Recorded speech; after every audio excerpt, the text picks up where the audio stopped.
Hey, how you doing, family? This is Gabriel. And I'm Angel. And together we are Push to Love. We created this community to bring awareness to spinal cord injury, love, and happiness in the process. So we are coming to you and we have a really good episode. Angel, what are we going to be talking about today? So today we are going to be talking about, are you scared of failing? Before we get into it though, we need to do our question. So we're going to go into our quick question of the day, which we get from the Ultimate Intimacy app. And the question that we're choosing today, if you could go back in time to give yourself one message, what year of your life would you return to and what message would you deliver? You want to go first? Sure. So I probably would go back to 2014. 2014. My dad passed away that year. And I went through a really, really bad depression.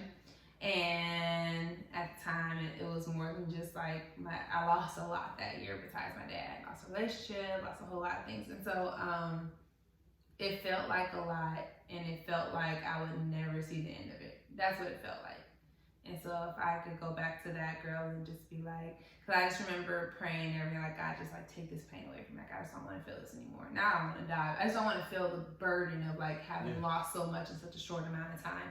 And so I would literally go back to that girl who's like crying in her bed every night and would get up, go to work, come home and cry and like close all the blinds. I would tell her like, it gets better.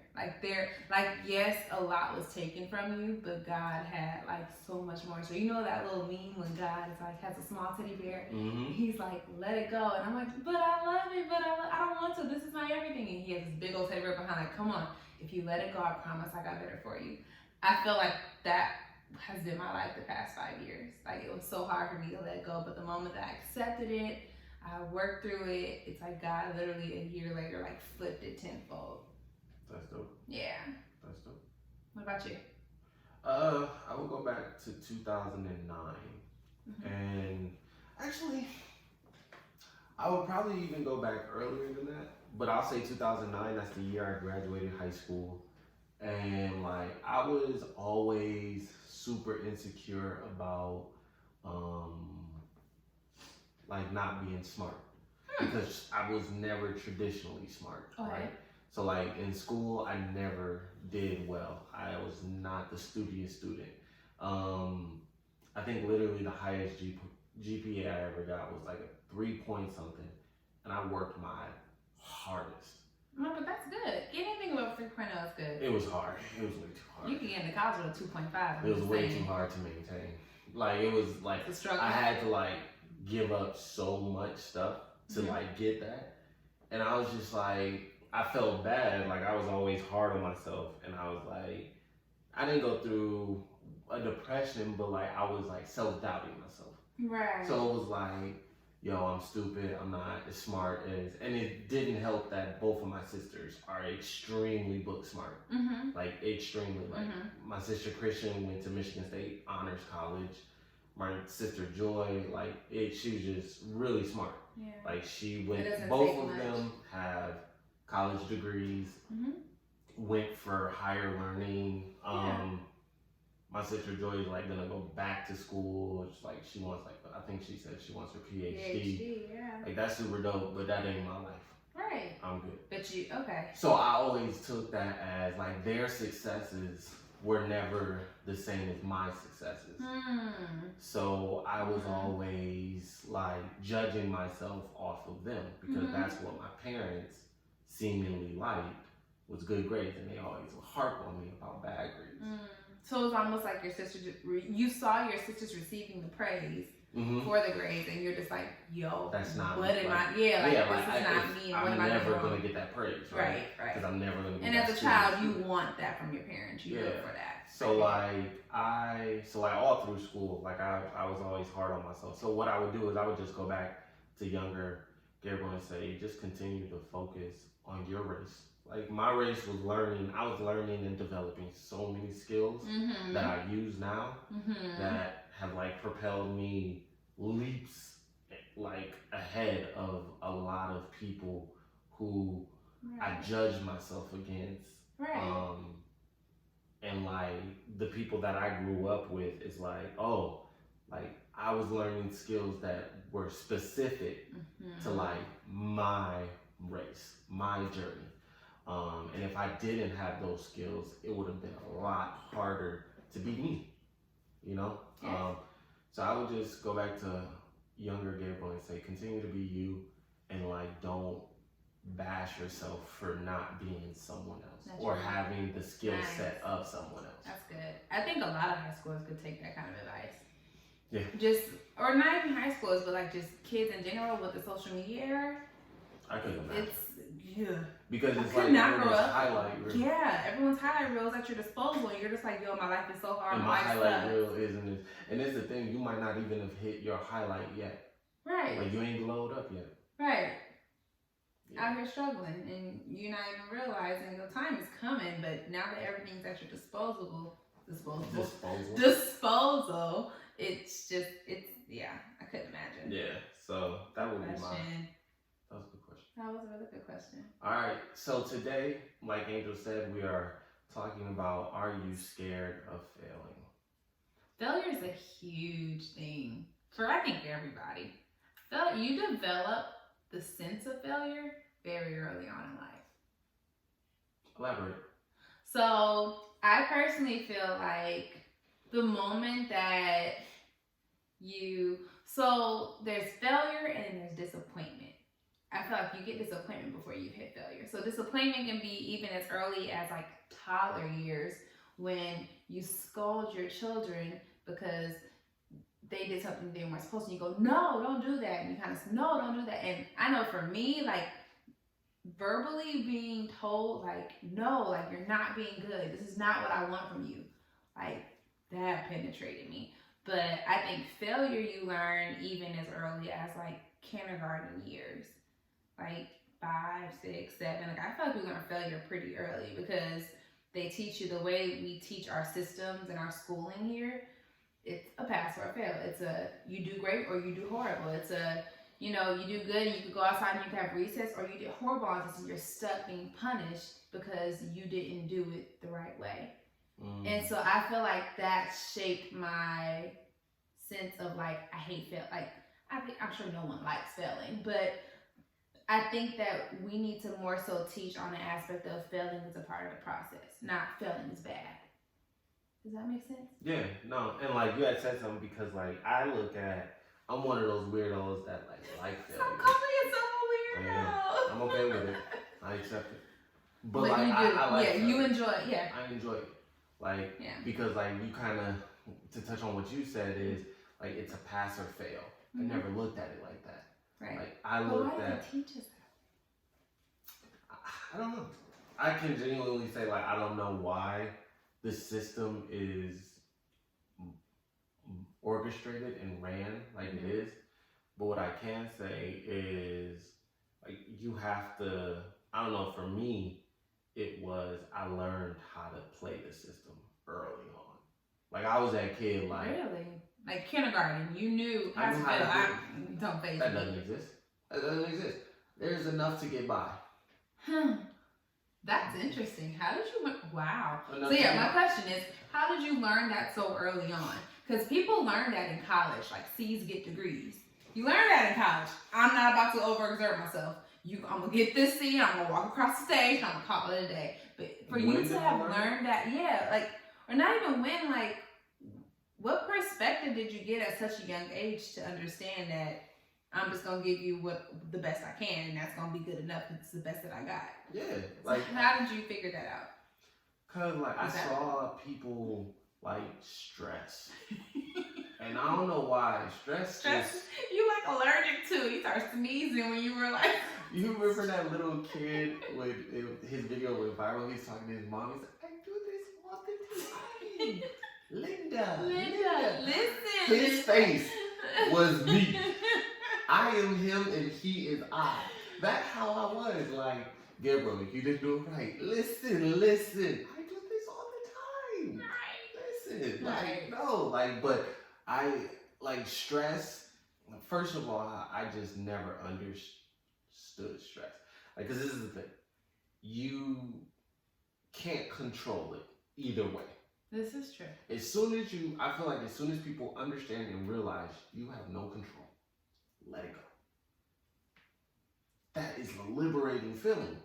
I can agree. It's not that easy though. Not for everyone. It was a process that I learned from you that I feel like now I have to physically out tell my Angel, do not let this get to you, and then I let it go. But it's never a first thought. First thought is the stress. Yeah, no, I don't let that like you don't because like what is stressing gonna do? And I'm not sitting here saying like I'm perfect. I don't stress at all. Trust me. I have moments where it's like stressful. Yeah. But like me, I'm more solution based. Or I'm like, how can I like don't bring me problems, bring me solutions. Yes.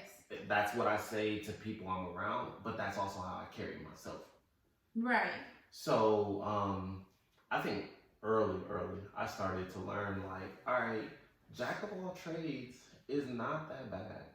Like I think people look down on jack of all trades because it's like, oh, you're not a master of anything. Right. No, this is true, but I can dibble dabble in everything. This is true. So where you can only go in one room and be a master, I can go in many and absorb and then also give. Right. That's what people really want, is like a good conversation is all about give and take. Right. You continuously grow. So yeah, I might not be a master of mathematics at the age of whatever. But like if I continue to give and take and learn and learn and learn, by the end of my journey, by the end of my race, I will be a master. But not of just this, but also of 5 other things as well, because I've given and I've taken on all subjects, right? Right.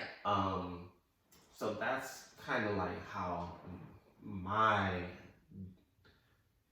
perspective on that is. Like it just does not make sense to do that and kind of stress because once you're stressed, you're desperate. And once you're desperate, you push yourself and exert yourself to do and think further than you really can. Yeah. So now your ideas, your thoughts, it goes way left. Absolutely. Yeah. Okay. So what do you wait, I had a question for you. Yeah. Okay. So you actually alluded to it. Okay. You said it was something you struggled with. And I remember it, like especially early in our relationship. And you're working through it now. But why did you like grow up with that fear of failure?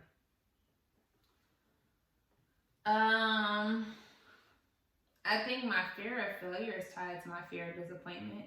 And like I said, I hate being disappointed. Like, my dad's never had to whoop me, never had to like, the most he ever had to do was like, not even yell, just kind of go octave higher in his voice and project it. And I know he's upset with me and I would cry, like boo-hoo cry. Like I just was like, I disappointed my man. Like, you know, like my main man, like my daddy, I disappointed him. And it would really hurt me. And so I knew that if I failed at anything, it would be a disappointment. And not saying that it would be wrong and this might be, he never projected on me that I couldn't fail. This is all me taking it in. It's all me. It was no one else telling me, Andrew, you can't fail. It's more so like I can't fail because that means I'm going to disappoint my dad or I'm going to disappoint my family, which means that they're not going to be as happy with me. And I just go down this big old spiral. A rabbit hole. Yeah. And then it's hard to dig myself out of it. So for me, it's more so prevent failure at all costs. So like for me, school, like your sister, school's been always, I mean, I hate to sound like that, but school's been easy for me. No, some people it just is. Yeah, it just genuinely, people are like, oh, how'd you do that? I'm like, I don't know, I read the book, I listened to a lecture, I passed it with an A. Like, it's not that hard. It doesn't take work to go to school, for me. But there were areas in, like, socially. Like, I remember one time I came home with a hickey on my neck. And my dad, like, made it known, like, this is not how you operate as a lady. Wow. This is not how you do things. Yeah, I did. I don't know what I was going through. But I must have been like 11th grade. 11? 10th or 11th, yeah. Mm-hmm. That was like 16. Not good. I remember, the level of disappointment. Like some little boy sucking your neck. Yeah. Shame on me, right?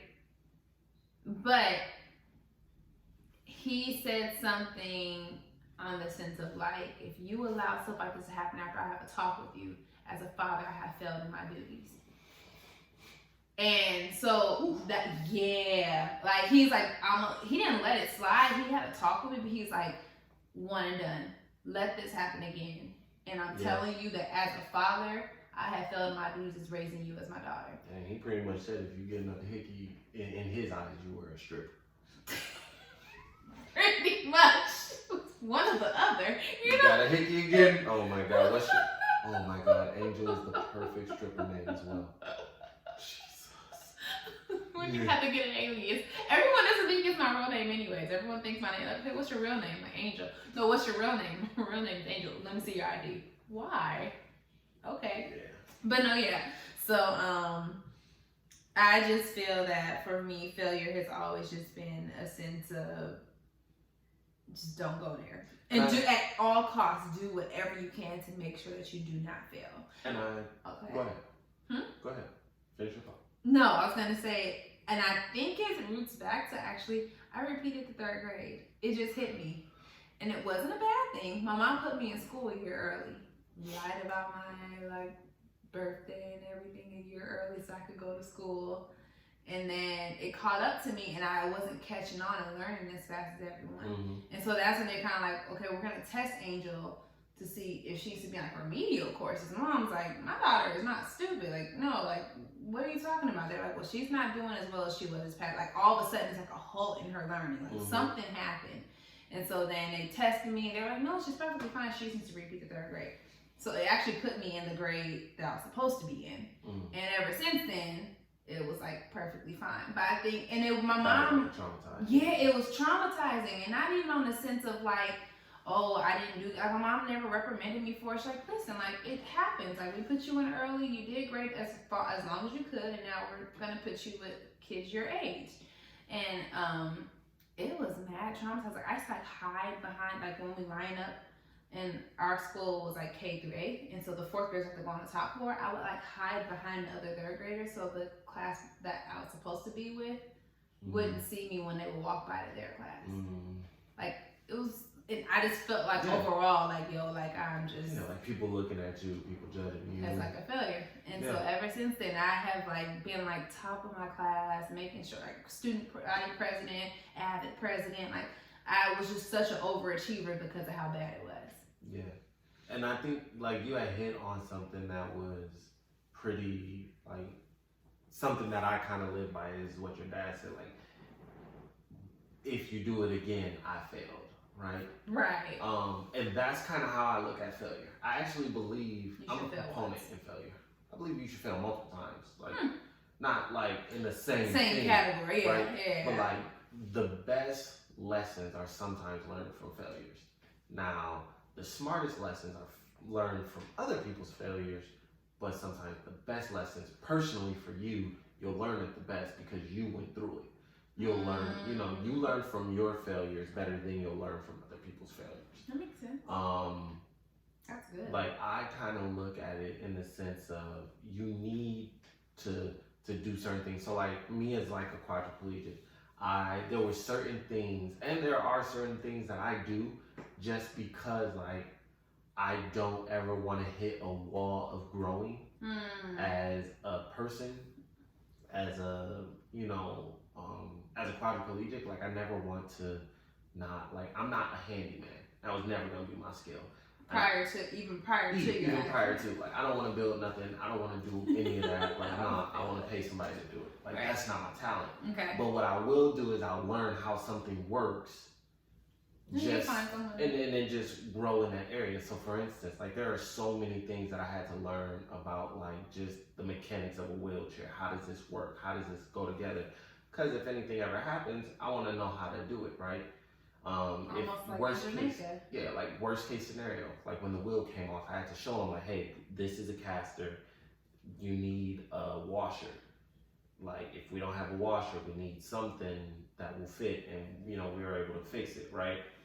But like I think that being like in a wheelchair, I've pushed myself to different levels, which has only propelled me to be better. Right. But sometimes I fail in doing it. Right.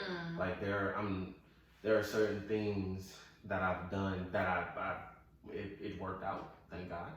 And then there are certain things that I've done where it was like, okay.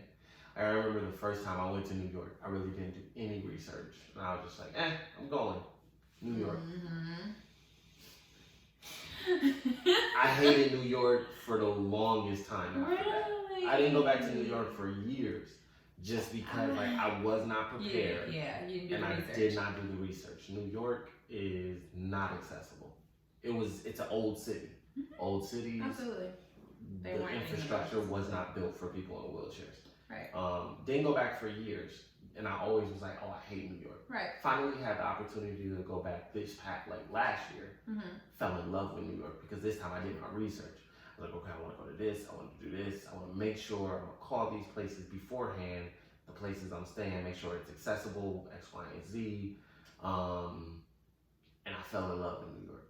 Like, New York is so beautiful. Yeah, it's so dope. I love New York. But it's like, I had to push myself through that failure. Like, I would have never But it said. took a minute. Yeah. You let it sit. Oh, yeah. You got, like, and that's the thing, living on other people's timelines. Like, just like looking at other people's timelines, and then just like, for instance, like when you were looking at the other kids in 4th grade, like you could have actually stunted your growth even more if you like continued to shell up, trying to hide from the fact that, hey, I just needed a little bit more time in this grade, right? Just like I could have shelled up for any big city, right? New York being one of the biggest cities in the world. It could have slipped into my mind like I could never do big cities. I could never do big cities. But like I've been to some of the biggest cities, most of the biggest cities actually in the country. Yeah. I've been to them, and I've enjoyed them.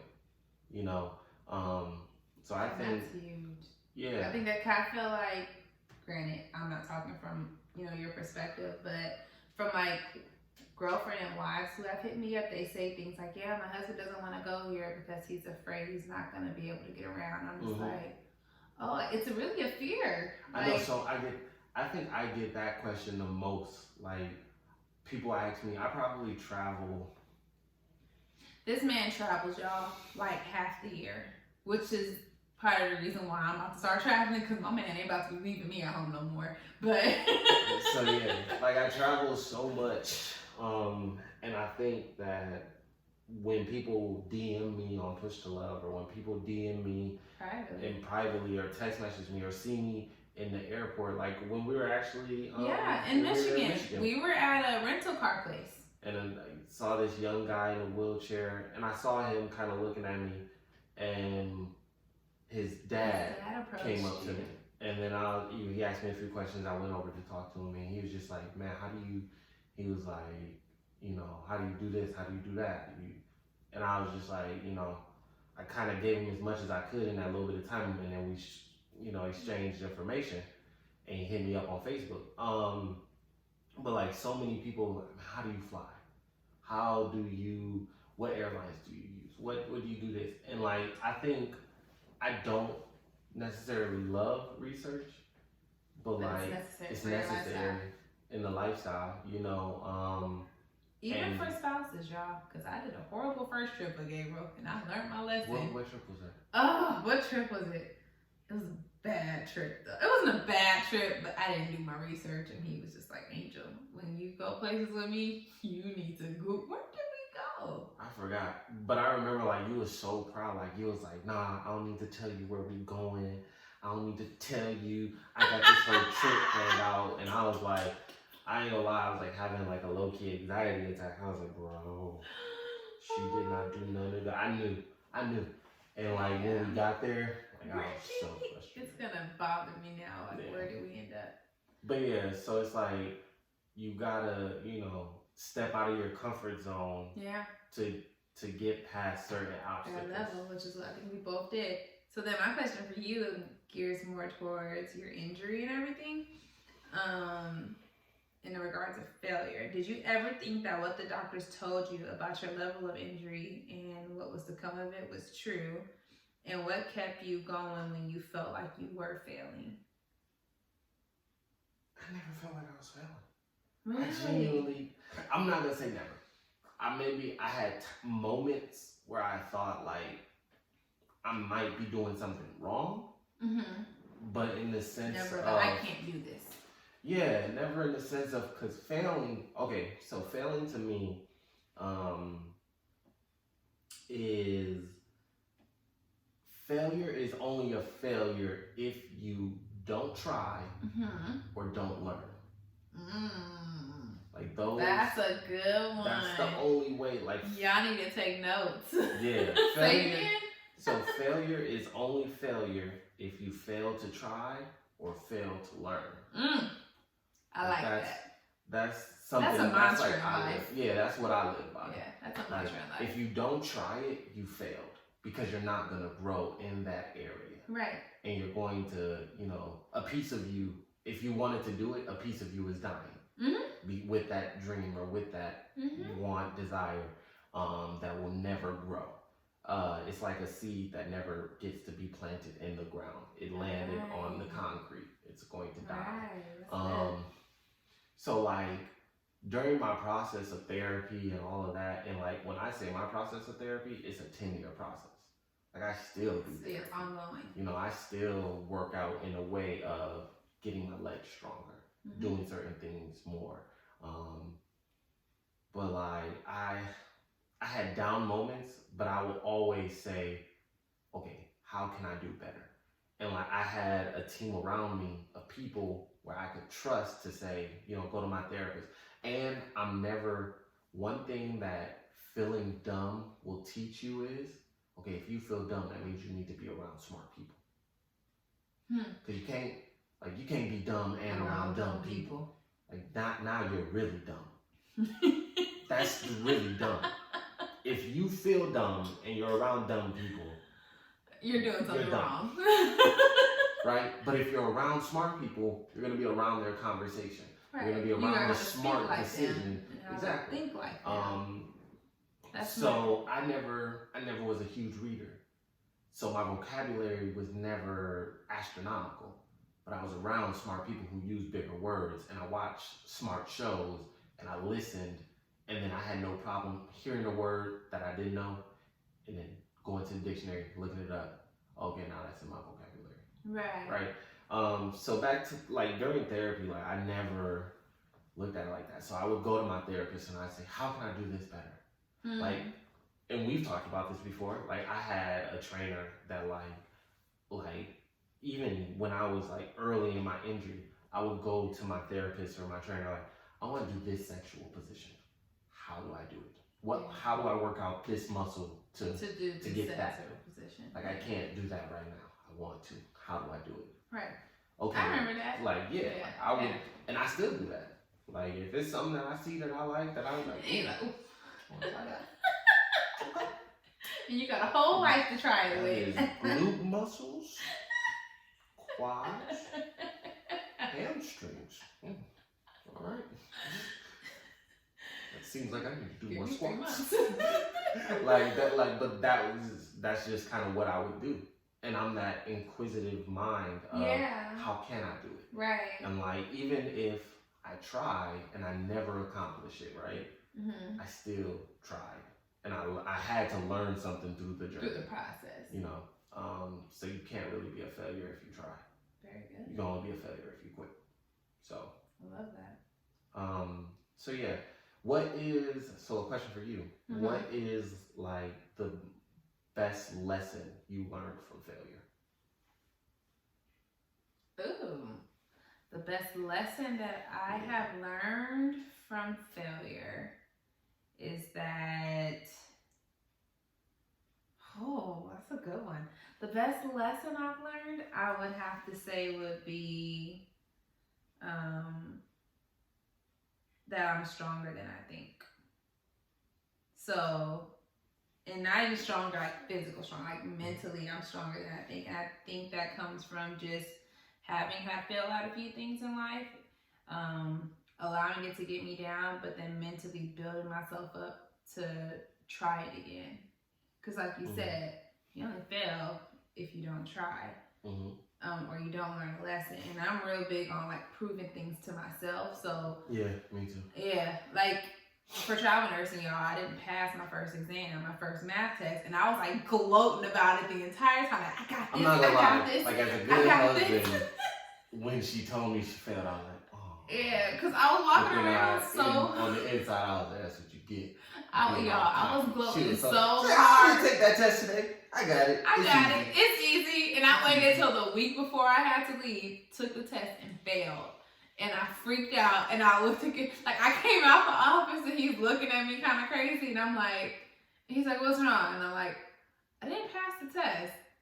he didn't smirk, but he was like, oh, I'm sorry to hear that. He's like, do you get a second chance to take it? I'm like, yeah, but I gotta meet with like a tutor and da-da-da-da. So then I met with the tutor, and then I ended up passing the second time, and I was like, woo, okay. I'm not gonna lie, I had to do a lot of prayer in between all that. I was I was talking to God, like, Lord, just guide me to the correct answer, even if I don't know how to get through the equation. But I literally had to build myself, because I literally took 7 days to retest. I should have took the retest maybe like 2 days later. I took 7 days to retest, because it literally, I had told myself, like, yo, like, this is it. It messed with your confidence. It did. It got me. But what I say is, a failure has taught me that my mind is stronger than I give it credit for, and I need to just, if I speak life and speak such positivity to myself, good's gonna come out of it. Yeah. So. Yeah, and I think that's important, because like there's been times where, you know, I failed in multiple things. Yeah. And it's just like, it messes with your confidence. You need a moment. But that's okay. Like, some people think like, oh, you need to jump right back in it. No, it's okay to cry. Go ahead, cry your tears. It's bad to stay there. It's wrong to stay there. Yeah. Like, if you, like me, I have a 24-hour rule on disappointment. You give yourself 24 hours. I give myself a good 24 hours. And I might not be upset the whole 24 hours, but I don't allow myself to be upset for longer than 24 hours. Right. Y'all can probably hear our little pup. Sorry. I know. She usually doesn't come in. No, it's okay. But it's okay, y'all. Y'all see, for YouTube people, y'all see her in the corner. Come here. What? She itching hard. There she go. He ain't want much. She wanted to feature in our podcast today. Feature? Come here. Get up. Oh, say hello. No, you're not gonna say hello. She's so cute, y'all. All right, get out of here. Go lay down. But yeah, like, I'll give myself a 24-hour rule. I might not be upset or disappointed or sad for that whole 24 hours, but no matter what, after that 24 hours, I'm now thinking about solutions. Right. And you taught me that. I tell my employees, I get upset. Don't bring me problems. Bring me solutions. And he's been big on this our entire relationship. But not even like with just problems with us. It wasn't even about us. It could just be me coming to complain to you about something. I don't like that. And he just looks at me like, I have a genuine problem with that. So you just talking to talk, or Dog, you actually want solutions? And there are times that I tell them, as women, I don't want to hear an answer. Let me complain. So we have came up with like a little safe space. And if I just want to get it off my chest and I don't want to hear an answer, I say, baby, I just want you to, and he will put everything down and he'll listen. And he won't have an answer. I played a role. I turned into a different person, because Gabriel can't do that. Gabriel gets frustrated. Right. So like, I turned into a different alter ego. Right. Like, what? She crazy. What? She don't know what she obviously. Like, and I get all into it. And then after that, I'm like, whew. Gabriel would have had a fit. Because like in the beginning of our relationship, I would literally just try to come with solutions to everything. I would like literally come to him in every and single then I would thing. give you solutions and you'd be upset. Yeah, You'd be like, I didn't ask for that. thank you, and just walk away. Solving my problem. Right, you're a horrible person for solving my issues without me. That's why I couldn't be a asking for it. therapist. I couldn't Because you imagine the just sit there level and of listen. patience that they got. Because some people genuinely want to be in their funk. That's what I've also learned. Yeah. Some people like to be in their funk. Some people enjoy being Debbie Downers. It's the pity party. Yeah. They have a ball. I've had to shake a few friends who are that way. Hey, I get rid of people quick. Yeah, I've had to shake a few friends who are that way. And I still love them, but like, I'm not going to sit in your issue with you. But like, for the people who are in my situation, quite briefly, like I always am a endorser of failing. Like fail hard, fail often, and like just continue to do it, because failure is the road to success.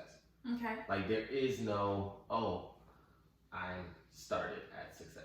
Like I'm here. Mm-hmm. Like it is a process. You have to get to it. Mm-hmm. And that finish line is almost kind of always moving. Mm-hmm. Right? It's like you feel like, because the more you're growing, the more you're learning, the more you're becoming, you only grow and learn and get a new appetite for more or better. Mm-hmm. So like I would always tell people, do better, be better, want better. That's good. What about you? I'm right there with you, honestly. Yeah. Dope. I think that's kind of always been, you just never allow failure to be your end story. That's true. Don't allow that to be your, that's an option. It's always the middle. Yeah. Yeah. Begin in the middle. Begin in the middle. Never let that be your end option in any facet of your life. Yeah. Not even what I'm learning is now that we're married and people are like venting to us and venting to you and venting to me and how they feel like they'll never find love, and it's just like, okay, pause, take a deep breath, and realize that like you actually controlling the narrative, because if you're saying I'm never gonna find love, love isn't, like that's what you're putting on the world. So attraction. My thing is people are gonna feel that and they're gonna retreat. And so it's like, I don't think you ever had that feeling about, I mean, I don't know, maybe you did, but when I met you, you sure didn't have no feeling about you'll never, this boy kept walking on the street like, I don't need you. Oh, like finding love? Chicks, yeah. Oh yeah, that's a whole other conversation. Chicks in this, but I'm just saying the part of like failing and like thinking that love has failed you because you're in the situation that you're in now. Yeah, I've had times where I have gone up to girls to like hit on them or ask them out or ask for their number, and they're like, no thank you. And it's like, I could have taken that personal, like, it's because I'm in a wheelchair. But really, if you ask any guy, like you're getting turned down. Any guy that's like openly out here on the market, you're getting turned down. If you ask 10 women, you're probably getting turned down a good anywhere between 5 and 3 to 5 times. Right. Out of those 10. Right. Could be more, could be less. Right. Just depending on someone's getting you are. rejected. You're getting rejected. At some point. Everyone's getting rejected. Any person who says, I've never been rejected. Right. Really. Right. Really. Well, thank God you didn't reject me. You were my first shot. Whew. That would have been bad. He was like, no, thank you. I actually did kind of reject you. You didn't reject me. You just kind of kept it moving, and I was determined. I was like, I'm alright. Whatever. And you kept coming, and I was like, fine. Yeah, you fell in love. Look at you. You were going so well until you started playing. But anyways, so thank you again for listening. You can follow us on all social platforms. Push to Love. Number 2. The number 2, love. If you have any questions for us, if you have any topics that you want us to talk about, message us. You can DM us, Push to Love, Facebook us, Push to Love, email us, Push to Love gmail.com. I was gonna say, and we'd love to talk about it, but we also like to hear your guys' perspective on failure on this one. So in the comments below, tell us what you think about failure. Yeah, and how you allow it to shape who you are as a person. All right, sounds good. All Talk to right, you next talk to time. y'all later.